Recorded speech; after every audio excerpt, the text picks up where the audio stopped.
So the first law is any variable to the first power is just itself. So an example of this would be 6 to the first power is just itself, 6. The second law is that any variable raised to the power of 0 is equal to 1. So an example of this would be 7 to the power 7 to the power of 0 is equal to 1.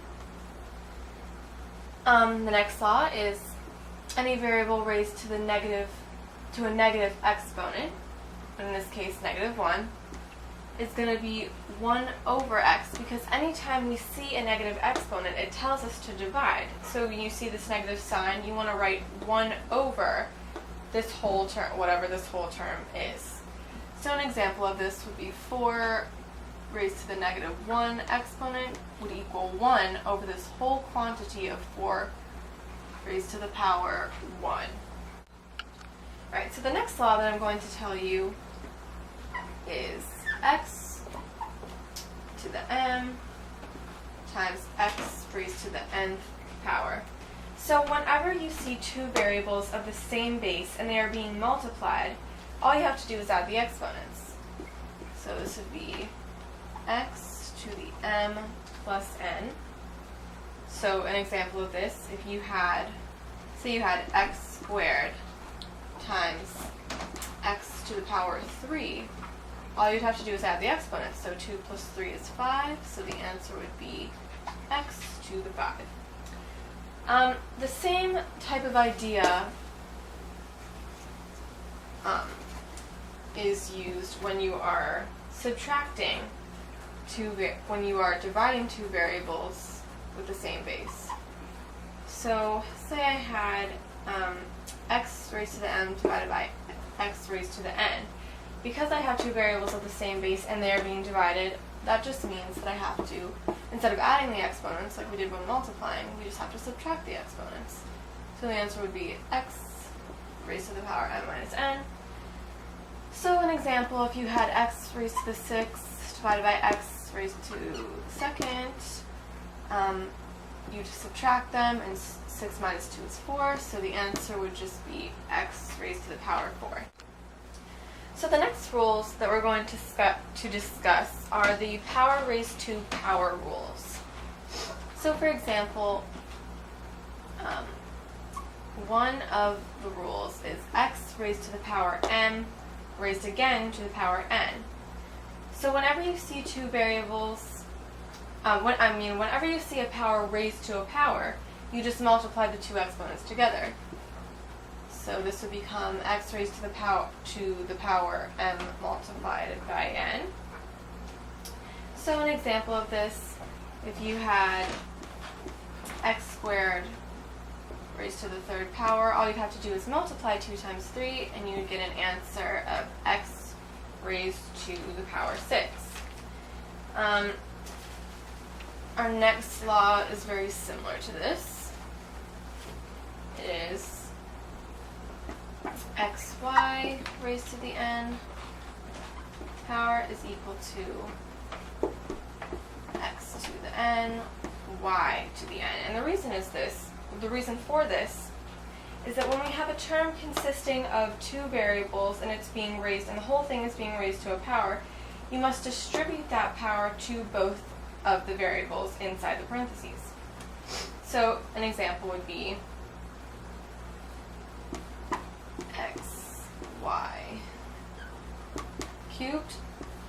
That 3 would distribute to the x variable as well as the y variable, and that would be your answer. Again, this same rule is applied when you are dividing inside the parentheses instead of multiplying inside the parentheses. So if we were given x divided by y to the n would distribute again to the x variable as well as the y variable, but instead this time we are dividing them. So an example would be x divided by y squared would just be x, sorry, the marker's not working, x squared divided by y squared. And that would be your answer. So the last law that we're going to discuss today is the law about fractional exponents, which looks like this. So you have x raised to the power m divided by n. And the way that this is written is to take the nth root of x raised to the power m, which again you could write, so the nth root of x is in parentheses, and this whole thing is raised to the power m.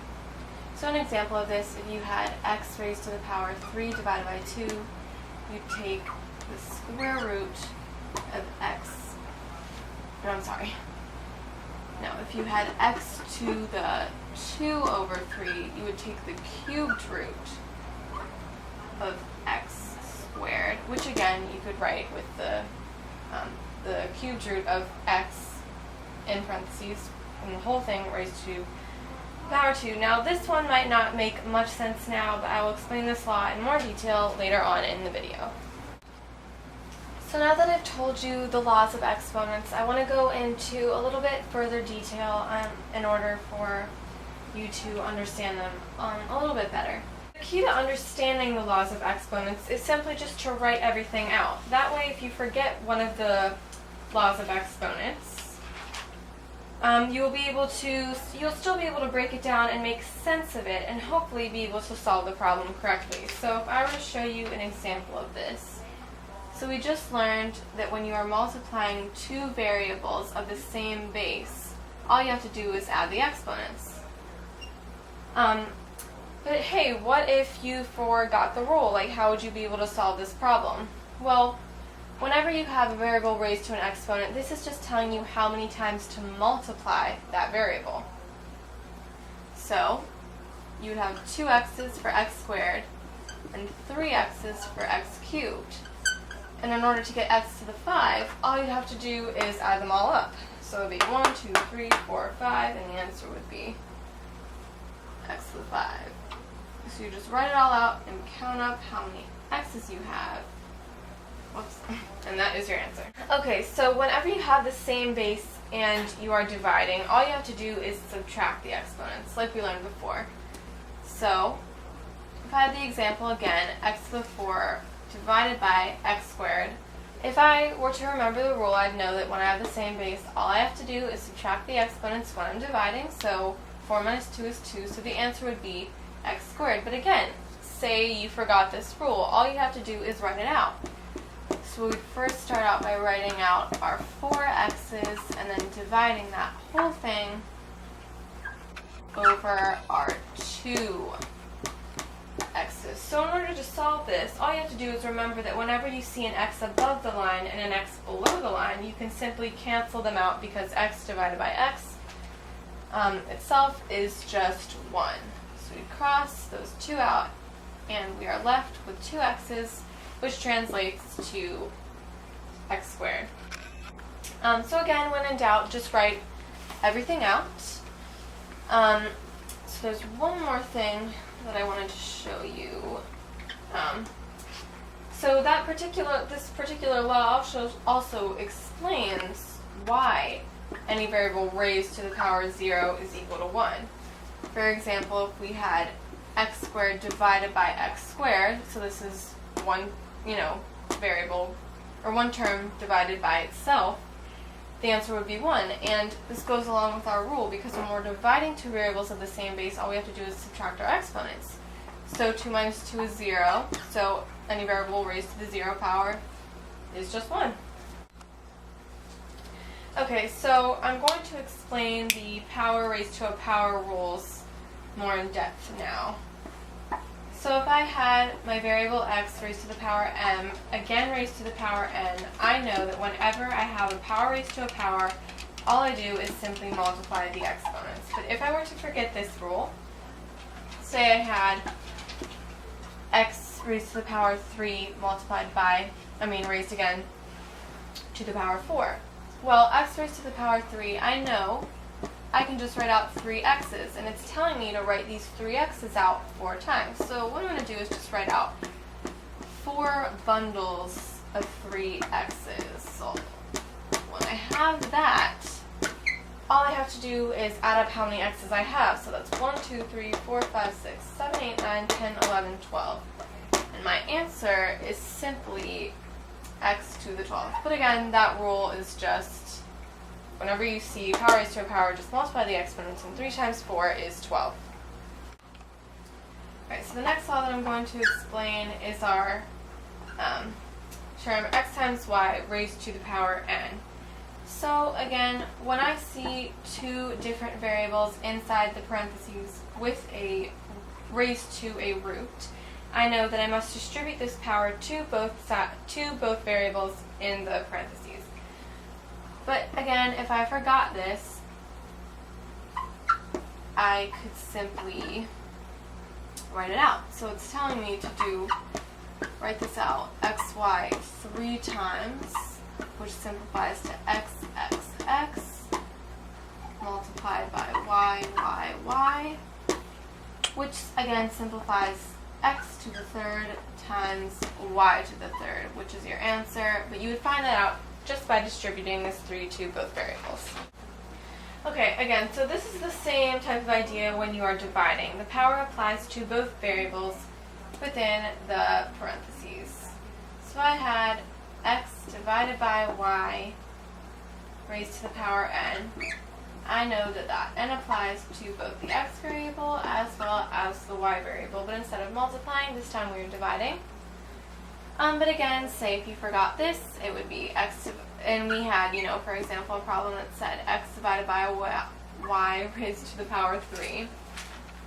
We'd write x divided by y out 3 times, which reduces to x divided by y, which further reduces to x to the power 3 divided by y to the power 3. So that's what you would do if you forgot the rule, but again, the rule is simply just to distribute whatever power you have on the outside to both variables within the parentheses. So the last law that I'm going to explain further is the law about fractional exponents, which I think this one is the trickiest one to remember. But again, it's x, if you had x or any variable raised to the power m divided by n, you would take the nth root of x raised to the power m, which again you would write out as the nth root of x, that whole thing raised to the power m. So when you see x to the 1 over n or m over n, it's saying what is the nth root of x raised to whatever power the top number, the numerator is. So a fractional exponent like 4 to the 3 divided by 2 is really saying to do a cube and a square root in any order. So the key to understanding this law is remembering from fractions that m divided by n is essentially just m multiplied by 1 over n. So remembering this will really help you with remembering what to do if you had to solve this type of exponent. So you'd write out x to the m divided by n. So we remember that x, it's the same as x multiplied or raised to the power m times 1 over n, which can be written x raised to the power m. This whole thing raised to the power 1 over n, which can be simplified. Once you have this exponent on the outside, now we can take the nth root of x raised to the power m. Okay, so now that we've learned the basic laws of exponents, we're going to do some sample problems to see if we know how to do them. So I'm going to show you ones that are at different levels of difficulty, and the first one that we're going to do is considered easy. So the first problem is x raised to the 1/2 power raised to the 6th power again. So when we know that when we have a power raised to another power, that we have to multiply the two powers together. So here we have 1/2 multiplied by 6, which reduces to 6 over 2, which reduces to 3, So then the answer is going to be x raised to the power 3.